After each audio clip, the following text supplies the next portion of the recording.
तो फ्रेंड्स, आज हम स्टार्ट करने जा रहे हैं क्लास 10 साइंस का चैप्टर 6 लाइफ प्रोसेस, जो बायोलॉजी का चैप्टर 1 है और उसका पार्ट 4 हम बनाने जा रहे हैं, जिसका नाम है ट्रांसपोर्टेशन, जो है मेन टॉपिक। अब देखें तो व्हाट इज़ ट्रांसपोर्टेशन। ट्रांसपोर्टेशन क्या होता है? Transportation is transport of substance from one part to other part of the body as per the need.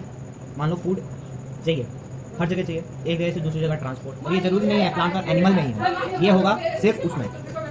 ये जरूरी नहीं प्लांट एनिमल, हर लिविंग ऑर्गेनिज्म में ट्रांसपोर्टेशन। ऐसे हम डेली लाइफ में भी ट्रांसपोर्टेशन करते हैं एज डिमांड नीड के पास। फूड, वाटर, ऑक्सीजन हमारी जो बॉडी में ट्रांसपोर्ट है।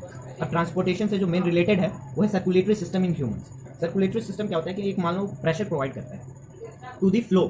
जैसे हम किसी चीज़ को ट्रांसपोर्ट करने के लिए हमें चाहिए जो मीन्स ऑफ ट्रांसपोर्ट, मान लो ट्रक, ट्रेन, ऐसे सब चाहिए, तो उसको क्या है कि एक जगह से दूसरी जगह डिमांड पे ले जाता है। लेकिन इसमें क्या है कि जो सर्कुलेटरी सिस्टम है वो इसका मीन्स ऑफ ट्रांसपोर्ट है, क्योंकि यही जो है वो प्रेशर प्रोवाइड करता है ब्लड को, ताकि वो पूरे बॉडी में ट्रांसपोर्ट हो सके। उतना प्रेशर से बॉडी ट्रांसपोर्ट करता है। अब इसके जो कंपोनेंट है सर्कुलेटरी सिस्टम के, वो है ब्लड वेसल्स और हार्ट। हार्ट इसका मेन कंपोनेंट है और ब्लड वेसल्स जो है इसके पार्ट्स, जो ट्रांसपोर्टेशन के एक रूट हो गया, रूट जैसा रोड हो गया। अब दूसरा एक हार्ट का मैं एग्जांपल एक और दूँ तो जो हार्ट, जैसे हम वाटर है, ग्राउंड वाटर है, उसको हम ऊपर लेने क्या लगाते हैं? मोटर। जो मोटर क्या करता है? प्रेशर प्रोवाइड करता है वाटर को ऊपर लाने। उसी तरह जो हार्ट है वो प्रोवाइड करता है ब्लड को उतना फ्लो, उतना स्पीड देने के लिए, ताकि वो पूरे बॉडी में डिस्ट्रीब्यूट हो सके, अपने डिमांड लोकेशन पे पहुंच सके।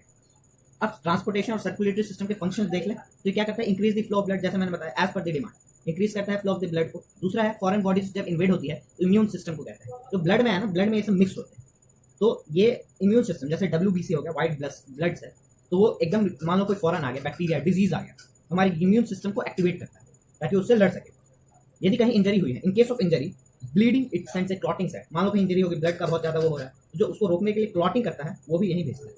अब जो देखते हैं, जो मेन मोस्ट इंपॉर्टेंट कंपोनेंट क्या है इसका? ब्लड इसका वे टू ट्रांसपोर्ट। अब एक तरीके से कहें तो वही वाला मीन्स ऑफ ट्रांसपोर्ट ही है। मीन्स ऑफ ट्रांसपोर्ट हुआ ब्लड। अब ब्लड क्या है? It is a fluid, connectivity fluid, connect करता है एक पार्ट से दूसरे पार्ट को, तो कनेक्टिविटी फ्लूइड है। और it consist of red blood cell, mainly red blood cell को कंसिस्ट करता है। वैसे और भी चीज को कंसिस्ट करता है, मेनली रेड ब्लड सेल को कंसिस्ट करता है। और एक एग्जांपल इसका देखें तो carry oxygen to all parts of the body. हमारे बॉडी आता है, मेनली वो ऑक्सीजन कैरी करता है, मेनली हम ये कहते हैं रेड ब्लड सेल्स और ऑक्सीजन। फिर आती है व्हाइट ब्लड सेल्स। क्या करता है व्हाइट ब्लड सेल्स? करता है प्रोवाइड डिफेंस अगेंस्ट डिजीज है। अब डिफेंस अगेंस्ट डिजीज, मान लो कोई माइक्रो ऑर्गेनिज्म, वायरस, बैक्टीरिया, कुछ भी ऐसा आ गया जो हमारी बॉडी को हार्म कर सकता है, हमारे इम्यून सिस्टम को हार्म कर सकता है, तो उसको जो है वो प्रोवाइड करेगा, रोकेगा, उससे लड़ेगा, वो है व्हाइट ब्लड सेल। इसका एक एग्जांपल ये है कि जो हमारे जो सीमा पे जो सैनिक होते हैं, वो सैनिक का काम क्या है? मान लो कोई जो आएगा आतंकवादी, वो हम पे अटैक करेगा, या फिर ओपोनेंट, तो क्या करेगा? उसको फायर करेगा, जो हमें नुकसान पहुंचाएगा उसको हमें वो प्रोटेक्ट करेंगे। जो सैनिक होते हैं, जो सोल्जर्स होते हैं, वो हमें प्रोटेक्ट करते हैं। जो उसका है आरबीसी का मेन फंक्शन है O2, ऑक्सीजन को कैरी करना। और वो हम आगे पढ़ेंगे, जैसे हमने पढ़ा था कि ऑक्सीजन कैरी होता है रेस्पिरेशन में हीमोग्लोबिन के थ्रू, तो हीमोग्लोबिन प्रेजेंट होता है और ये ब्लड का मेन कंपोनेंट। अब यदि हम बात करें तीसरी चीज, प्लेटलेट्स, जो मैंने बताया था, जो क्लॉटिंग करता है, जो ब्लड को रोकने के लिए क्लॉटिंग करता है, ब्लैक सब्सटेंस, उसको हम बोलते हैं प्लेटलेट्स, वो भी ब्लड में प्रेजेंट। सर्कुलेटरी सिस्टम का एक पार्ट है। उसके बाद ब्लड प्लाज्मा क्या होता है? ब्लड प्लाज्मा होता है, it is a liquid medium of blood. तो लिक्विड मीडियम ऑफ ब्लड होता है और क्या करता है? हार्मोन और विटामिन को ट्रांसपोर्ट करता है।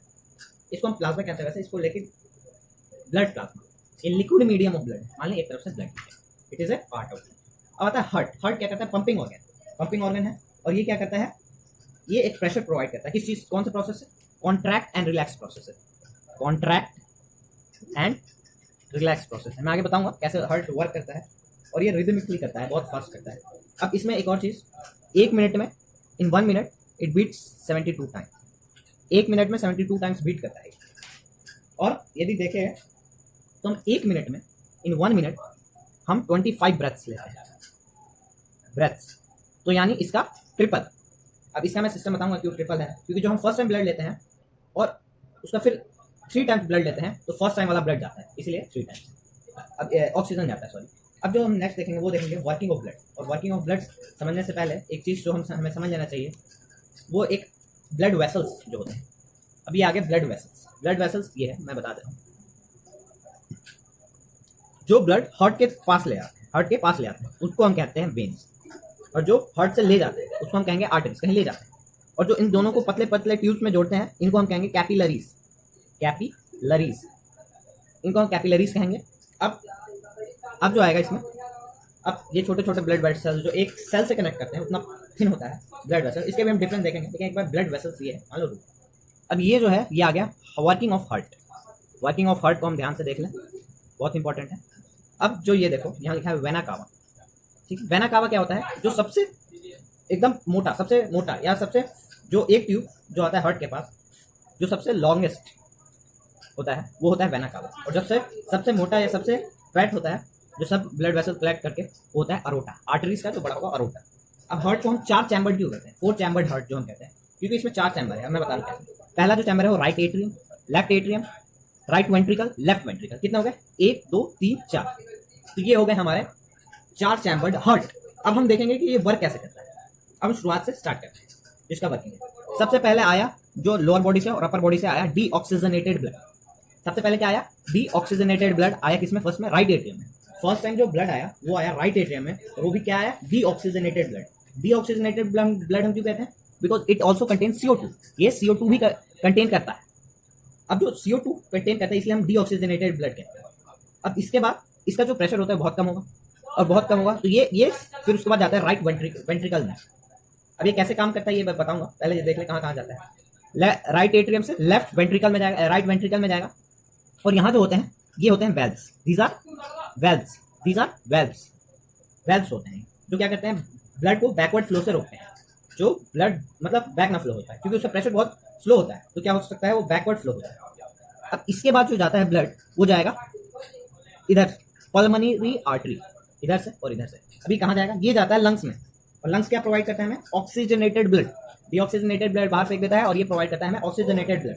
और ये सुन लीजिए, it is the only artery, pulmonary artery एक सिर्फ वही आर्टरी है जो डीऑक्सीजनेटेड ब्लड कैरी करती है। It is the only pulmonary artery which carry deoxygenated blood. नहीं तो सारी आर्टरीज करती है ऑक्सीजनेटेड ब्लड, क्योंकि ये ले जाना है। Taking will be artery and pulmonary will be only artery which take to the lungs के पास ले जाता है। हम इसका पूरा पढ़ेंगे लेकिन एक बार वर्किंग देख लें। अब लंग्स के बाद लेके लंग्स से आएगा पल्मोनरी वेन से, कहाँ से, कहीं से आ रहा है, क्या हो गया वेन, और पल्मोनरी वेन। अब ये कहेंगे it is the only vein which carry oxygenated blood, जो ऑक्सीजनेटेड ब्लड कैरी करता है। और ऑक्सीजनेटेड ब्लड कहाँ ले आता है, फर्स्ट टाइम जो ऑक्सीजनेटेड ब्लड आता है वो आता है left atrium. First time deoxygen blood right atrium, और first time deoxygenated blood left atrium. अब ये होगा बहुत हाई प्रेशर, अब ये यहाँ से आएगा यहाँ। हाई प्रेशर में इसका भी डर है कहीं बैकवर्ड फ्लो ना हो, इसलिए यहाँ वेल्व्स इसको ब्लॉक कर देते हैं, ब्लड आता है तो।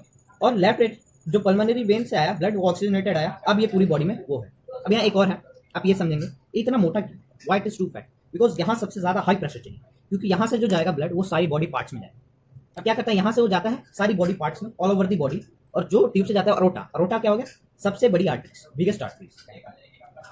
यहाँ सबसे ज्यादा फैट, सबसे ज्यादा वो चाहिए हमें। और जो एक दो पार्ट को डिवाइड, दो साइड को डिवाइड करती है उसको हम कहेंगे सेप्टम। सेप्टम होता है डिवाइडिंग। अब यहाँ से जाएगा सारे बॉडी पार्ट्स लेफ्ट वेंट्रिकल। तो आप पूछ सकता है कि highest pressure where it is required, left ventricle में, ठीक है। पूरे बॉडी पार्ट्स में भेजना, बहुत बॉडी पार्ट्स में। अभी काम कैसे करता है ये हम देखेंगे। ये एक बेसिक डायग्राम है ह्यूमन हार्ट का। अब यहाँ से ब्लड गया, यहाँ से फिर यहाँ गया, फिर यहाँ से ये यहाँ गया, और यहाँ से फिर ये फर्स्ट टाइम यहाँ आया, फिर ये यहाँ चला गया। ये इसका प्रोसेस। ये वर्क कैसे करता है, जब ये दोनों बुक की डायग्राम से समझिए, जब ये दोनों कॉन्ट्रास्ट करते हैं, ये दोनों रिलैक्स करते हैं, और जब ये दोनों रिलैक्स करते हैं तो ये दोनों कॉन्ट्रास्ट करते हैं। अब ये देखो कैसे, मान लो ये है डायग्राम, अब ये रिलैक्स मूव में, ये दोनों रिलैक्स और ये करेंगे कॉन्ट्रास्ट, ठीक है। ऐसे ऐसे काम करते हैं रिदमिकली। ये हो गया आपका ह्यूमन हार्ट का वर्किंग, जो बहुत ईजी है और ज़्यादा इसमें से क्वेश्चन वैसे आते नहीं है। एक बार मैं और रिपीट कर दूँ, जो देखो राइट एट्रियम में फर्स्ट टाइम डीऑक्सीजनेटेड ब्लड आता है, जो ये है डीऑक्सीजनेटेड ब्लड फर्स्ट टाइम किसमें आता है, राइट एट्रियम में डीऑक्सीजनेटेड ब्लड आता है, वाई ऑर्गन, ठीक है। उसके बाद left atrium simultaneously receive deoxygenated blood, और जो लेफ्ट एट्रियम क्या है, ऑक्सीजनेटेड ब्लड कैरी करता है। ये ऐसे काम करता है। मैं इसके लिए जो है आपको एक नोट्स प्रोवाइड करता हूँ जिसका आप स्क्रीनशॉट ले लीजिए। ये एक वर्किंग का हो गया, जो आएगा वर्किंग ऑफ हार्ट का। अब वर्किंग ऑफ हार्ट का ये भी देखें तो ये नोट्स मैं प्रोवाइड करता हूँ, ये मेनली नोट्स है, और ये इसका डायग्राम। आप एक स्क्रीनशॉट ले सकते हैं इसका। ये आ गया आपका वर्किंग ऑफ हार्ट का नोट्स। अब हम देखेंगे, अब इस प्रोसेस को हम कहेंगे डबल सर्कुलेशन। डबल सर्कुलेशन कैसे होता है, पहले जो ब्लड आता है वो आएगा हार्ट में, ये वेन से आया हार्ट में, और जो पल्मोनरी आर्टरी है वहां से गया लंग्स में, फिर पल्मोनरी वेन से आ गया, फिर ये अरोटा से पूरे बॉडी में गया, ये कैपिलरीज हो गया, ये आर्टरी, ये vein, from body to heart, from heart to lungs, from lungs to heart, and फिर हार्ट टू ये। तब ये यहाँ से यहाँ एक साइकिल कंप्लीट और यहाँ से यहाँ दूसरी साइकिल कंप्लीट, इसीलिए हम कहते हैं डबल सर्कुलेशन। बहुत ईजी है। पहले वेन या वेना कावा से गया फर्स्ट राइट एट्रियम में, फिर पल्मोनरी आर्टरी से गया लंग्स में, पल्मोनरी वेन से आया लंग्स में, फिर अरोटा से गया, फिर आया इसमें लेफ्ट एट्रियम में, लेफ्ट एट्रियम से गया लेफ्ट वेंट्रिकल में, फिर उसके बाद गया अरोटा से सारी बॉडी में। फिर ऐसे दो सर्कुलेशन के साइकिल कंप्लीट करता है, इसीलिए हम इसको कहते हैं double circulation system. Double circulation system ये आता है, बहुत बार क्वेश्चन में आता है। एक्सप्लेन करना है, एक्सप्लेन करने में ये नहीं, आपको ये बताना है कि first it goes from body to through vena cava to right atrium, फिर राइट वेंट्रिकल में जाता है, फिर राइट वेंट्रिकल के थ्रू पल्मोनरी आर्टरी के थ्रू लंग्स में जाएगा, फिर पल्मोनरी वेन के थ्रू लेफ्ट एट्रियम में आता है ऑक्सीजनेटेड ब्लड, फिर वो लेफ्ट वेंट्रिकल में जाएगा, फिर उसके बाद अरोटा के थ्रू वो जाता है फिर टू बॉडी एंड कैपिलरीज के थ्रू फिर बॉडी। तो ऐसे 2 cycle from heart to lungs to again heart, then from body to heart to ये 2 cycle from aorta to body. ठीक है, इसी के साथ जो आता है डबल सर्कुलेशन वाला, जो डबल सर्कुलेशन का प्रोसेस है वो कंप्लीट होता है। इसी के साथ जो वेंट्रिकल वाला है वो कंप्लीट होता है। आप ये याद रखिए कि 1 मिनट में 72 बीट्स होते हैं, और जो इसका साउंड आता है वो आता है लब डब, ये आता है इसका साउंड लब डब लब डब। तो इसकी वर्किंग में आती है। इसी के साथ जो मैं कहूँगा जो ह्यूमन का है ये कंप्लीट हुआ। अब इसके साथ एक और आता है सिंगल सर्कुलेशन, वो देख लेते हैं। अब जो ब्लड प्रेशर आता है वो किस का आता है, वो 80 mm जब वो रिलैक्स करता है, और 120 mm जब वो कॉन्ट्रैक्ट करता है। और इसको जो डिवाइस वो नापता है उसको हम कहते हैं स्फिग्मोमैनोमीटर। क्या? स्फिग्मोमैनोमीटर। अब जो आता है सिंगल सर्कुलेशन, वो क्या, सिंगल सर्कुलेशन ह्यूमन में होता नहीं है, सिंगल सर्कुलेशन होता है फिशेज में। और फिशेज क्या होते हैं, 2 चैम्बर्ड होते हैं, 2 चैम्बर्ड फिशेज में होता है। और वो 2 चैम्बर्ड, ऑब्वियसली जो 4 चैम्बर्ड है उसमें 2 होंगे साइकिल, जो 2 चैम्बर्ड है उसमें 1 साइकिल होगा। अब इसमें क्या होता है, जो blood flows through heart only, जो ब्लड फ्लो होता है वो हार्ट ओनली होता है, लेकिन वंस फ्लो होगा। अब वो कैसे होता है, थ्रू दी बॉडी वंस होगा, flow of blood through heart is once, एक बार ही होता है। उसके बाद दिस टाइप ऑफ सर्कुलेशन, इसको जो एक बार होता है उसको सिंगल सर्कुलेशन कहते हैं, सिंगल सर्कुलेशन कहते हैं। जो हार्ट पंप होता है वो deoxygenated blood to the gills which is oxygenated there and then oxygenated blood passes directly to the body. अब जो क्या होता है, जो डीऑक्सीजनेटेड ब्लड है वो पास किया जाता है गिल्स के पास, और जो ऑक्सीजनेटेड ब्लड है यहाँ लिखेंगे डी ऑक्सीजनेटेड से गिल्स के पास, और गिल्स से डायरेक्ट बॉडी के पास। तो ये क्या हो गया, सिंगल सर्कुलेशन। यहाँ आ गया हार्ट, अब हार्ट से फिर से जाएगा ऐसे, अब ऐसे देखो, ऐसे क्या हो गया, सिंगल सर्कुलेशन। ये है सिंगल सर्कुलेशन। अब हम पढ़ लेंगे difference between the 3 types of blood vessels, when, arteries and capillary. देखते हैं जो टाइप्स ऑफ ब्लड वेसल्स है उसमें डिफरेंस। जो पहला आता है आर्टरीज, वेन और कैपिलरीज। आर्टरीज क्या करता है, carry blood away from the heart से ले जाता है उसको आर्टरी। कैरी ब्लड, जो वेन होता है वो carry blood to the heart के पास जो लाता है उसको वेन कहते हैं। और कैपिलरी क्या होता है, इट इज़ अ कनेक्टिव, जो आर्टरी, वेन और सेल्स के साथ जोड़ता है ब्लड वेसल्स को, वो कैपिलरीज हो गया। Very thick, walls are thick and muscular, क्योंकि उसको हाई प्रेशर में होता है और पूरे बॉडी में होता है तो थिक और मस्कुलर होता है। ये होता है थिन और इलास्टिक, इसके पास प्रेशर भी बहुत कम होता है और इलास्टिक भी ज़्यादा होता है। एक्सट्रीमली थिन, वन सेल के मुकाबले थिन होता है, क्योंकि ये each cell of the body को कनेक्ट करता है। उसके बाद जो आता है वेल्व्स, एब्सेंट होते हैं इसमें क्योंकि बहुत हाई प्रेशर में होता है, तो बैकवर्ड फ्लो होने का कोई चांस ही नहीं होता। उसके बाद जो होता है वेल्व्स प्रेजेंट होते हैं वेन में, क्योंकि जो वेन है उसके पास लो प्रेशर है, तो उसका क्या है, उसका है कि जो ब्लड है वो फ्लो होने के चांसेस है, और ब्लड एब्सेंट होता ही नहीं है कैपिलरीज में, because there is no chance, because high pressure में जाता है आर्टरी से, वो ट्रांसपोर्ट करता है, it is never connected to the artery. उसके बाद हाई प्रेशर में, जैसे मैंने बताया, आर्टरीज में, क्योंकि उसको पूरे बॉडी में ट्रांसपोर्ट करना है, और जो वो है वो डीऑक्सीजनेटेड ब्लड है उसको लो प्रेशर में आता है।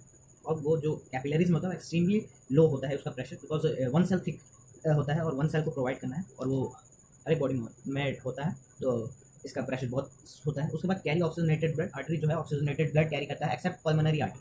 पल्मोनरी आर्टरी जो मैं बताया था, जो ले जाता है हार्ट को लंग्स के पास, उसके अलावा जो होता है वो सब ऑक्सीजनेटेड ब्लड कैरी करता है। उसके बाद जो है वेन, वो है डीऑक्सीजनेटेड ब्लड कैरी करता है, accept pulmonary vein. Pulmonary vein के अलावा वो डीऑक्सीजनेटेड ब्लड कैरी करता है। और जो कैपिलरीज है वो दोनों ब्लड कंटेन करता है, ऑक्सीजनेटेड और डीऑक्सीजनेटेड। क्यों?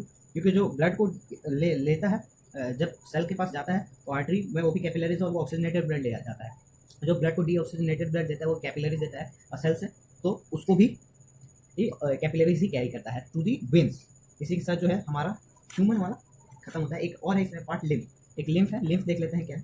लिम्फ यदि हम देखें तो लिम्फ इज सर्कुलेटरी, लिम्फ भी क्या है, एक टाइप का circulatory part, circulatory fluid, circulatory. ये भी इंपॉर्टेंट टॉपिक है, आता है एग्जाम में, बहुत कम दिया हुआ है इसके बारे में। एक सर्कुलेटरी फ्लूइड है जो क्या करता है, वो जो फ्लो करता है in this spaces between which flow which flow in spaces between the cell of a tissue, cell और टिश्यू के बीच में जो स्पेस होता है उसको वो वहाँ फ्लो किया जाता है, ठीक है, और वो वहाँ ट्रांसपोर्टेशन में हेल्प करता है। अब ये क्या है, जो लिम्फ है, it is a light colour fluid और ये वन डायरेक्शन में फ्लो करता है, only in one direction, flows only in one direction, एक डायरेक्शन में ही फ्लो करता है। तो तीसरा बात है ये क्या है कि ये एक और प्रोवाइड करता है हमारे को लिम्फेटिक जो होते हैं लिम्फोसाइट्स इसमें प्रेजेंट होते हैं, जैसे WBC ब्लड में प्रेजेंट होता है, इसमें लिम्फोसाइट प्रेजेंट होते हैं जो इन्फेक्शन से फाइट करते हैं, विच फाइट विद इन्फेक्शन से फाइट करते हैं। ये क्या ट्रांसपोर्ट करता है, ये some amount of H2O water, proteins and dissolved salt